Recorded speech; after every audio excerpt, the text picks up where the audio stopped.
Hello students, welcome back to my class. आज की class में हम लोग डिस्कस करेंगे थेरीज ऑफ राइट्स। तो पिछली क्लास में हमने क्लासिफिकेशन ऑफ राइट्स को डिस्कस किया था। अगर आपने वो क्लास नहीं देखी है तो आप जाकर देख सकते हैं। उस क्लास में हमने कुछ राइट्स के बारे में बात की थी।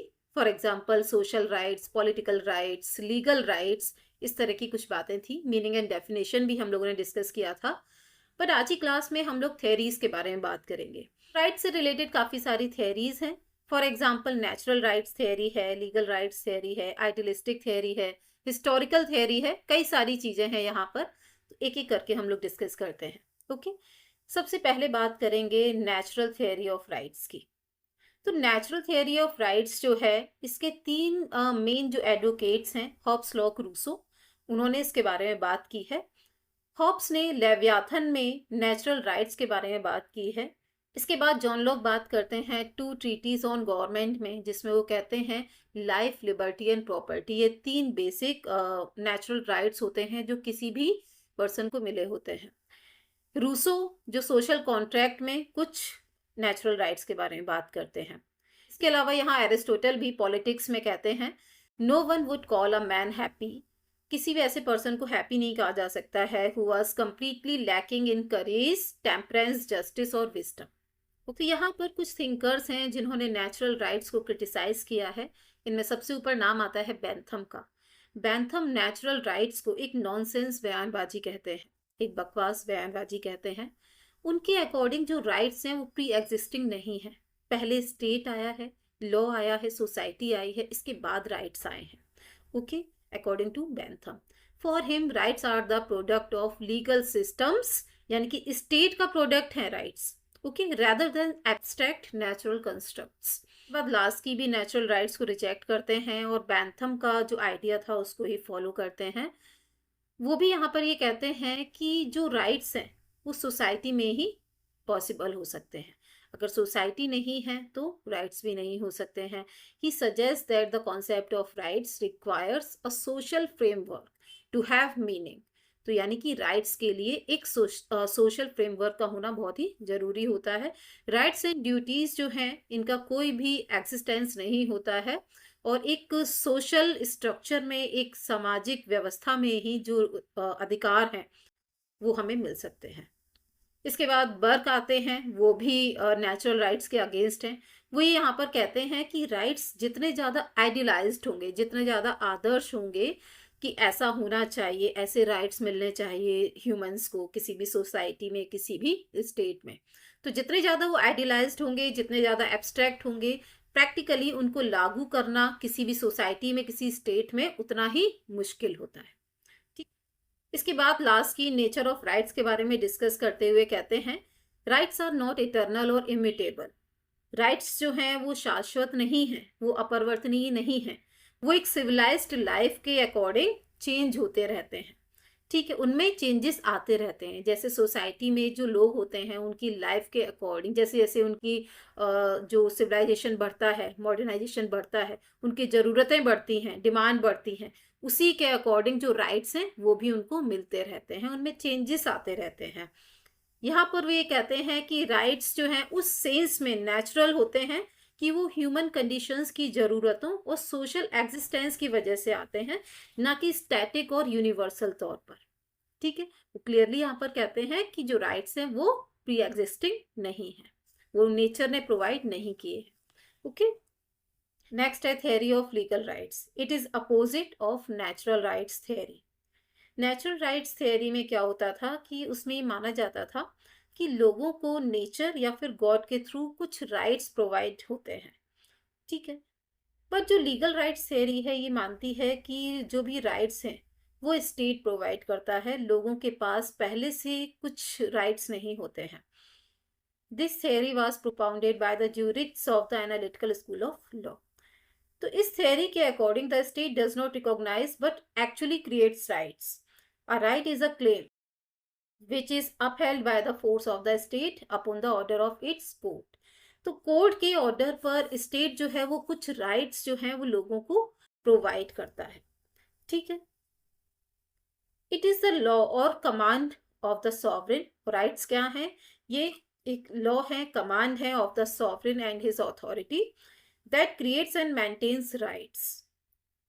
एंड यहाँ पर कोई भी ऐसे राइट्स नहीं हैं जो ह्यूमन नेचर में पहले से मौजूद हो, है ना। The state creates rights by formulating them, defining their scope and by establishing law courts and legal procedures to protect their enjoyment by the citizens।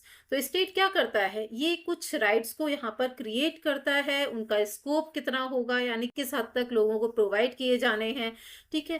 तो ये सारी चीजें जो हैं ये वहां पर डिसाइड की जाती हैं स्टेट के थ्रू, ठीक है। कुछ लॉ कोर्ट्स डिसाइड किए जाते हैं, लीगल प्रोसीजर्स होते हैं, लोगों को जो भी राइट्स मिलेंगे उनको किस तरह से प्रोटेक्ट किया जाना है, किस हद तक वो उसको यूज कर सकते हैं, सारी चीजें यहाँ पर लॉ के थ्रू डिसाइड की जाती हैं। That is legal theory of rights.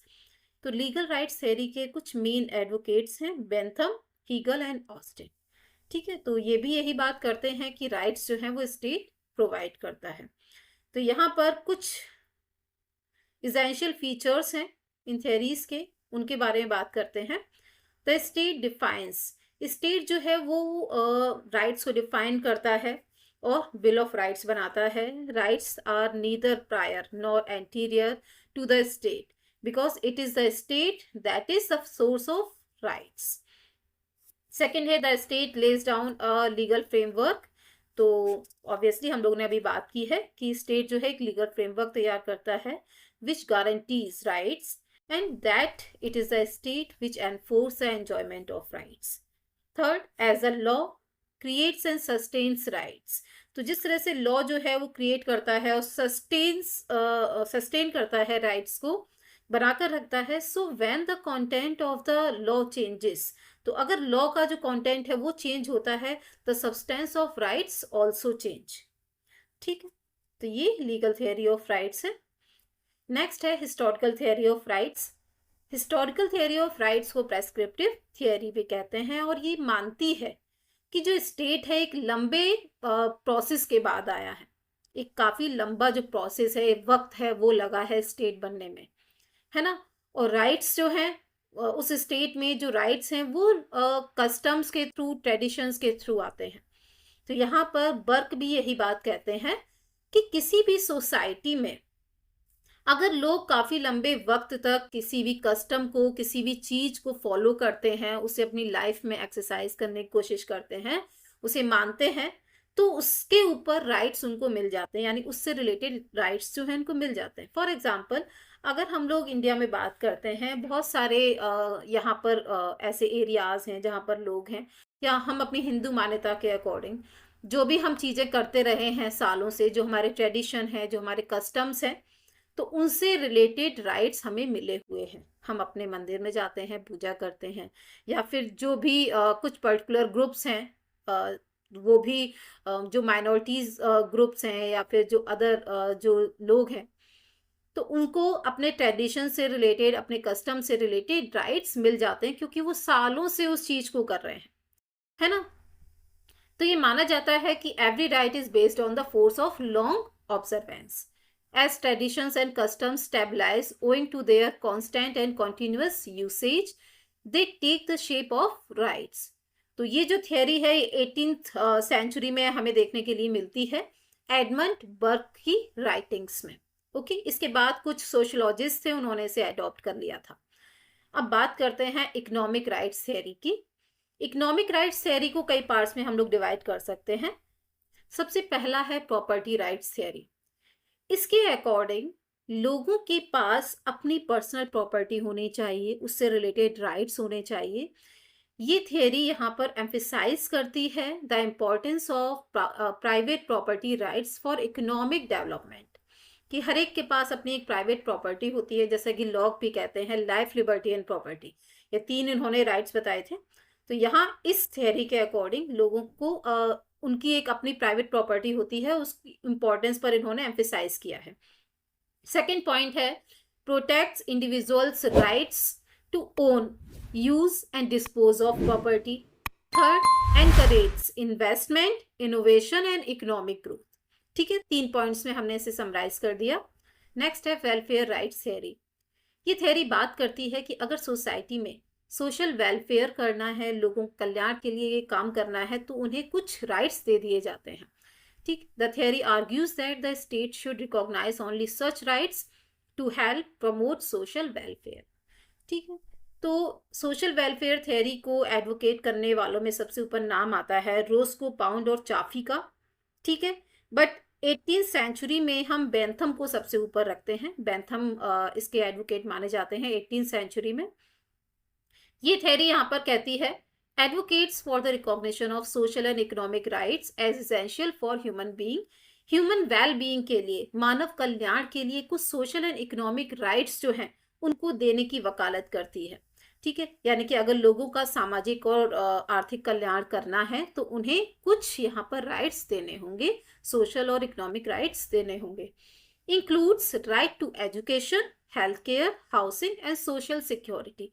तो आप इस तरह समझ सकते हैं, जब आप वेलफेयर स्टेट की बात करते हैं ना, जो उनके फंक्शंस होते हैं, जो उनकी डिमांड्स होती हैं, वो यहाँ पर आप रख सकते हैं। ठीक है, the government has a responsibility to ensure the provision of these rights. और गवर्नमेंट ये एंश्योर करेगी कि लोगों को ये राइट्स मिले हों, इनसे रिलेटेड प्रोविजन किए जाए। नेक्स्ट है market rights theory. Market rights theory को भी हमने 3 पॉइंट्स में यहाँ समराइज किया है। पहला तो ये है कि वो फ्री मार्केट और इकोनॉमिक लिबर्टीज की जो भी इम्पोर्टेंस है उस पर जोर देते हैं कि फ्री मार्केट होना चाहिए, है ना। Second, protect individuals rights to engage in voluntary economic transactions. और इसके साथ ही वो यहाँ पर जो भी इकोनॉमी है, अर्थव्यवस्था है, उसमें गवर्नमेंट के हद से ज़्यादा इंटरवेंशन पर भी रोक लगाते हैं, उसको अपोज करते हैं कि एक हद तक ही स्टेट का इंटरवेंशन होना चाहिए। Labour rights theory, labour rights theory यहाँ पर जो वर्कर्स हैं उनके राइट्स से रिलेटेड बात करती है। Focus on the rights of workers in the economic sphere, advocates for fair wages, उनको एक समान वेतन मिलना चाहिए, उनके काम के घंटे निश्चित होने चाहिए, है ना, सेफ वर्किंग कंडीशंस होनी चाहिए, and the right to organise and bargain collectively. इसके साथ ही seeks to address power imbalance between employers and employees. तो जो भी एम्प्लॉयर्स हैं और एम्प्लॉयज हैं, इन दोनों के बीच के जो रिलेशंस हैं वो हेल्दी होने चाहिए। इन सारी चीज़ों पर ये थ्योरी फोकस करती है। नेक्स्ट है डिस्ट्रीब्यूटिव जस्टिस थ्योरी। इसको भी हमने 3 पॉइंट्स में यहाँ पर समराइज किया है। फर्स्ट है examines how resources and benefits are distributed in society. तो एक न्यायपूर्ण जो वितरण है वो सोसाइटी में होना चाहिए। तो ये थ्योरी यहाँ पर ये एंश्योर करती है कि जो भी रिसोर्सेज हैं या फिर जो बेनिफिट्स हैं उनका एक समान डिस्ट्रीब्यूशन सोसाइटी में होना चाहिए। Advocates for a fair and equitable distribution of wealth and opportunities. जो भी वेल्थ है, अपॉर्चुनिटीज है, वो भी फेयर और इक्विटेबल तरीके से लोगों को मिलनी चाहिए। Considers the impact of economic rights on reducing inequality and promoting social justice। और ये कंसीडर करती है कि जो भी इकोनॉमिक राइट्स हैं वो किस तरह से इनइक्वालिटी को कम कर सकते हैं और सोशल जस्टिस को प्रमोट कर सकते हैं। तो डिस्ट्रीब्यूटिव जस्टिस थ्योरी ये सारे कामों पर फोकस करती है। नेक्स्ट है एनवायरमेंटल राइट्स थ्योरी।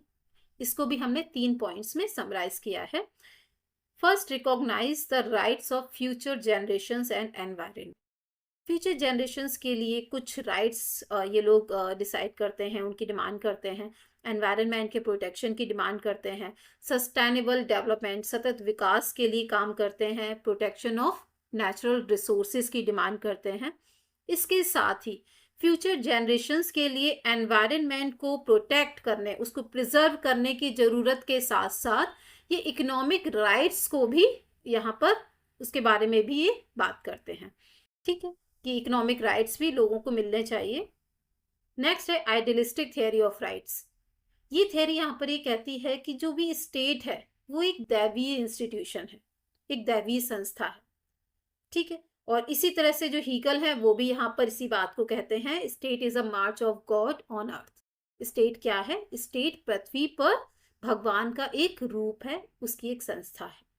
तो आदर्शवादी यहाँ पर ये भी मानते हैं कि अगर ह्यूमन लाइफ को परफेक्ट बनाना है, उनको हैप्पी रखना है, तो कुछ प्लीजेंट एक्सटर्नल कंडीशंस यहाँ पर प्रोवाइड करानी होंगी। और ये कंडीशंस कौन प्रोवाइड कराएगा? ये कराएगा स्टेट। स्टेट का ये काम होता है ये इंश्योर करना कि जो भी लोग हैं स्टेट में, जो भी सिटीजन्स हैं, उनको वो सारी कंडीशंस, वो सारी सुविधाएं, वो सारी फैसिलिटीज मिल रही हैं या नहीं, जो उनकी लाइफ को परफेक्ट बनाती हैं। ठीक है। A right, according to Henry, is that which is completely necessary to the maintenance of material conditions necessary to the life and perfection of human individuality. वही बात है कि जो भी एक material conditions होती हैं, जो लोगों के लिए ज़रूरी होती हैं उनकी लाइफ को परफेक्ट बनाने के लिए, ह्यूमन इंडिविजुअलिटी में परफेक्शन लाने के लिए, तो वो कहाँ से मिलती हैं? वो स्टेट से मिलती हैं राइट्स के थ्रू, राइट्स के रूप में। ठीक है। Human personality perfection is the ultimate goal toward which all rights should be focused. तो ह्यूमन पर्सनैलिटी परफेक्शन जो है, यानी कि कोई भी इंसान जो है उसकी पर्सनैलिटी में एक परफेक्शन लेकर आना, उसको हर तरह से परफेक्ट बनाना, ये एक अल्टीमेट गोल होता है स्टेट का। और जिसके लिए ये सारे जो राइट्स हैं वो उनको प्रोवाइड किए जाते हैं, जिसके थ्रू वो अपना ओवरऑल डेवलपमेंट कर सके। Individuals as members of society have rights. तो अगर वो किसी भी सोसाइटी में रहते हैं तो उन्हें कुछ राइट्स मिलते हैं according to adherents of this idea. तो इस आइडिया के जो भी अनुयायी हैं, जो भी फॉलोअर्स हैं, वो ये मानते हैं कि अगर कोई भी इंसान, कोई भी मनुष्य जो है, पर्सन जो है, वो अगर सोसाइटी में रहता है, समाज में रहता है, तो as a member of that society उसे कुछ राइट्स मिलते हैं। ओके, तो ये कुछ थियरीज थी राइट्स से रिलेटेड। नेक्स्ट क्लास में हम लोग कुछ पर्टिकुलर थिंकर्स की जो थियरीज हैं उनके बारे में डिस्कस करेंगे। सो आई होप सो ये क्लास आपको पसंद आई होगी, आपके लिए बेनिफिशियल रहेगी। So don't forget to subscribe and join my channel and share this with your friends and colleagues. मिलते हैं किसी और क्लास में। Bye bye.